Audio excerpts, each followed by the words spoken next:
Hi guys, and welcome to the 6th episode of Any Old Irons Talk. On this episode I'll be reviewing the transfer window and really want to know your thoughts on the transfer window itself. I'm just going to give you mine. I'm going to start off briefly with the ins and outs. The ins are Anatovich, Chicharito, Zabaleta, Hart and Haksabanovic. I think he's, if I've said that correctly. So there were the 5 ins. Obviously, out of the 5 ins, only 4 of them are probably like first team worthy at the moment. Haksabanovic is probably going to be for a later date, I'd presume, since he's so young. But he probably will end up getting thrown into the first team this year, the way things are going. So the outs, I've had to write them all down as well. The outs are Faguli, Fletcher, Hendry, Norvite, Randolph, Valencia, Burke, Cullen, Oxford, Arbeloa, Howes, Ford, Null, Wesley, Spiegel, Snodgrass, Dobson and Fitzwater. Yeah, they're all the outs. Now, taking away all the youngsters that were released out of the outs, we had quite a few first team players there that had gone. So, briefly going over it, all of the outs that have gone out, I'm not sad about it at all. I wanted all of them out of the club, and they've all gone out of the club. Apart from maybe Randolph, but obviously I understand with Hart coming in, he wanted to go, and that's fine. I understand that. I did like Randolph, but yeah. So out of all the outs, I'm fine with that, and I'm fine with all the ins as well. But the only problem, and the massive problem, which loads of West Ham fans are talking about over Twitter and social media and everywhere, everyone's going mad, is that there wasn't more. Obviously, we clearly needed more. Like, from my point of view, I thought we needed another centre-back, a winger, another striker, and a central defensive midfielder. I thought we needed 4 more players, personally. You know, Carvalho, what I'm hearing and what I'm reading about it, and in the recent statement from David Sullivan as well.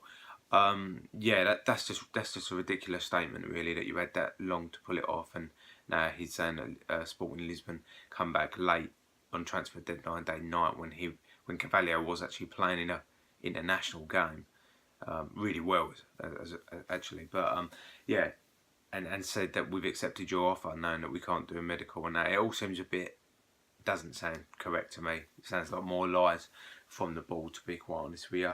Having summed up of the transfer window, which I'm going to do, really is just quite frankly started off really well, really exciting, and just fizzled out and ended up being just really disappointing. To the point of now where I feel like the squad is so thin that our first 11's probably good, and going outside of that, we're in trouble. We're in a lot of trouble, and you know, we need to somehow get to the January transfer window in a decent position in the league, because at the moment, the way they're playing, unless Slav can turn this round in the next couple of weeks in training, they're in big trouble. As big a trouble as they was when they last got relegated, massively. So what I'm going to do is, as well, let's just briefly go over some notes I've taken here. So they were the ins and outs. So obviously I feel that the formation has been a huge problem this season. I don't really think Slav knows his best formation. I don't really think, you know, or at times I don't really think he knows what he's doing. I mean, go back and look at my previous videos and you'll see the statements I've made about his formation and that. I don't really think options wise, yeah, he takes the correct options either when he hasn't. When the game's going one way, he has no plan B. That's a big problem. What can I say about Bilic? At the moment in time, I'm Bilic out. I'll tell you that much. You know, I know some 1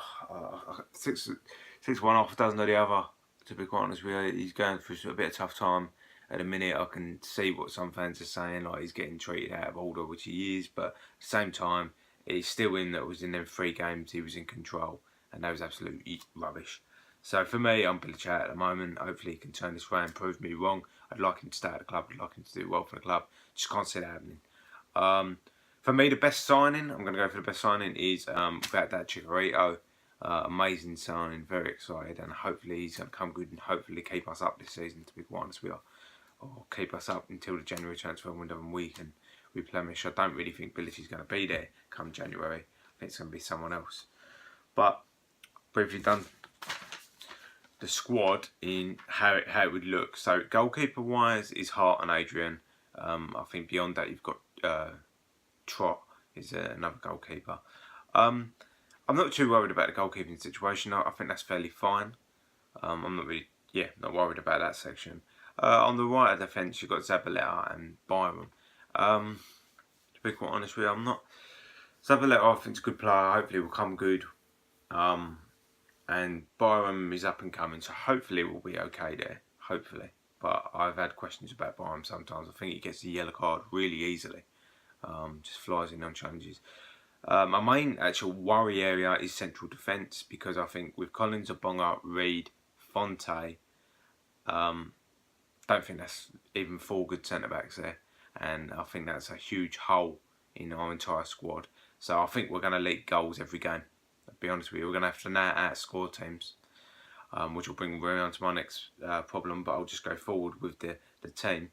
On the left hand side, you've got Masuaka and Cresswell. These two are both fine. I think Masuaka needs to get his head down a bit more this season. He started off very poorly. Hopefully he can get back to how he was playing last year. In the midfield, the right of midfield is dreadful really. We've got Antonio and that's it. So if he gets injured, yeah, we're screwed. The only other player I can see going well on that right hand side is Nathan Holland. So hopefully he'll get his shot. Middle of midfield, you've got Noble, Obiang, Kawhi, Fernandez. He's playing Declan Rice there. Hasbanovic can play there. Don't know if we're going to ever see him. Yeah, I'll be honest about centre midfield. That's another bit of a problem area. I think personally Kawhi and Obiang are the first 2 choices in that midfield, not Noble, Fernandez. And I don't think Declan Rice should be asked to play there anymore, to be quite honest with you, because I think the 4 centre backs are so bad. Declan Rice is a really good player. He is a centre back. Try him out as centre back, for Christ's sake. It's not really that hard. It's not rocket science. Left wing, Anatovic. That's about it, really. I think like he plays Lanzini there sometimes. I think he plays better off the striker, but Anatovic, Lanzini if you want. The other player I'm leaving out at the moment is AU, because I don't know whether he plays on the right wing, on the left wing, just behind the striker, as a striker. He's the one player I can't even figure out a position for, to be quite honest with you. Don't know where he's best off. But strikers is Chicharito, Carroll, Sacco, AU if you like then, and Martinez. To be quite honest with you, out of these strikers, I would play Martinez and Chicharito up front. Don't care if he's too young, don't care if Bilic don't think he's ready. They're the best 2 options. AU doesn't seem to work well with Chicharito. Don't know where his best position is. Carroll's always injured. Sacco don't want to play for the club. No one wants him at the club. So, like at the end of the day, they're the best options. So really, looking at all of that in each stage, the big 2 holes and the big 2 problems in any football team as well, if you've got this problem what we got, a bad defence, no central defensive partnership. We're leaking goals for fun. That's awful. And the other thing, if we've got to outscore teams, you can't just play 1 up front like Chicharito up front. You've got to play 2 up front, which he ain't doing. So we ain't going to get the goals. So to me, there's a big problem. Personally, yeah, I am Bilic and I am the balled out at this moment in time. So that's my views on the whole transfer window. It's accumulated. So started off really well, ended terrible. Bilic and the balled out. I'd love to know your views about this. So please comment, please like, share and subscribe to this channel. I just really want to get some more views from other people so I can talk about it on my next videos. And a heads up to the Huddersfield game. Hopefully, look, prove me wrong, Bilic and the Bold, and turn all this round, and let's have a great season.